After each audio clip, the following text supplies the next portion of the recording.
عامل ايه؟ الحمد لله. اهلا بيك في حكاوي ستال. اهلا سال. شايف مين احسن حارس موجود على الساحه دلوقتي؟ دلوقتي طبعا اعتقد الشناوي، لان هو اكتر حد عنده خبرات واكتر حد اخد بطولات واكتر حد لاعب عدد ماتشات سواء مع النادي الاهلي او مع المنتخب.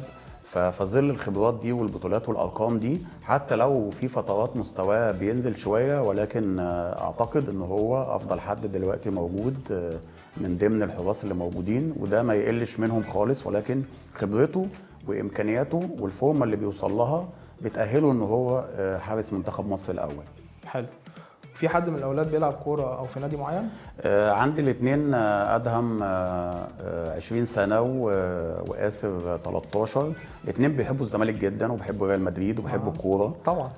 بس كان في البدايات كانوا بيلعبوا كوره، وبعد كده بقى كل واحد فيهم اتجه لرياضه تانية. ادهم بقى بيلعب قطر بولو في نادي الجزيره ومنتخب مصر، واسر بقى بيلعب باسكت. فحته الكوره بقت تشجيع ولعب بقى مع اصحابهم في المدرسه او في الجامعه، ولكن كممارسه بعد كده يعني ما حبيتش ان انا اضغط عليهم ان يبقى لازم يطلع لعيب كوره. انت كنت عايز تضغط عليهم؟ كنت عايز ان هو حد فيهم يبقى يطلع بيلعب كوره؟ طبعا ولا؟ كان نفسي ان هو يطلعوا لعيبه كوره ويكملوا المشوار، ولكن انا بشايف ان تسيب الولاد زي ما هم يختاروا. هم في سن كده معين، كل الجيل ده بيجرب كل الحاجات. يعني انا عدى عليا ان هم فتره لعبوا سكواش وتنس، وواحد لعب ملاكمه والتاني بوكس ومره سباحه، فسبتهم يعملوا كل حاجه.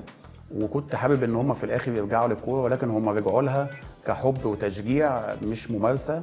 وانا يعني سبتهم، ما حبيتش ان اضغط عليهم علشان يبقى هو من نفسه حابب ان هو يلعب اللعبه دي، مش مضغوط عليه ان والده هو اللي عاوزه يلعب الكوره. بياخدوك معاهم في حجز كوره ولا؟